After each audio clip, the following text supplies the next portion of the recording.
வெளியே வேற மழை பெய்யுது. இன்னைக்கு ஃபங்க்ஷனுக்கு போகணும். இப்படி தண்ணி தேங்கி நிக்குது. வீட்டுக்குள்ள வேற இந்த கொசு தொல்லை. இன்னைக்கு மூடே சரியில்லை. நான் என்ன பண்றது? இப்ப கிளம்பித்தானே ஆகணும்.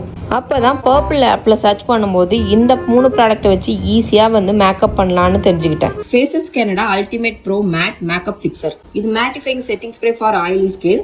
மேக்கப்பை லாங் லாஸ்டிங்கா வச்சுக்கும். இது ஃபேபுலஸ் மேட் ஃபினிஷ் கொடுக்கும். Next Faces Canada hydra matte foundation. இன்ஸ்டன்டா வந்துட்டு அன்இவன் ஸ்கின் டோனுக்கு ஃபுல் கவரேஜ் கொடுக்கும். இது பில்டபிள் கவரேஜ் 24 hours ஹைட்ரேஷனா இருக்கும். Next Faces Canada comfy matte pop lipstick. Shade choco crush. High colour payoff. Full coverage இருக்கும். Mattifying lipstick. Transfer proof. Long lasting. Just 299 rupeesக்கே நமக்கு கிடைக்குது. ஒரு குட்டி டிரான்சிஷன் போட்டு ரெடி ஆயிக்கலாமா? இதுதான் என்னோட ஃபைனல் லுக். எப்படி இருக்கு அப்படின்னு சொல்லுங்க. ஃபங்க்ஷனுக்கு போயிட்டு மோனாவை ஏர்போர்ட்ல டிராப் பண்ணிட்டு வர வழியில ரொம்ப பசிக்குதுன்னு பீஸா சாப்பிட்டேன். என்னோட லிப்ஸ்டிக் போகவே இல்லை. அது மட்டும் இல்லாம மேக்கப்பும் அப்படியே இருக்கு. இந்த product Flipkart, Amazon, Nykaa and பர்பிள்ல கூட அவைலபிளா இருக்கு. இந்த QR கோட ஸ்கேன் பண்ணி கூட இந்த ப்ராடக்ட் நம்ம வாங்கிக்கலாம்.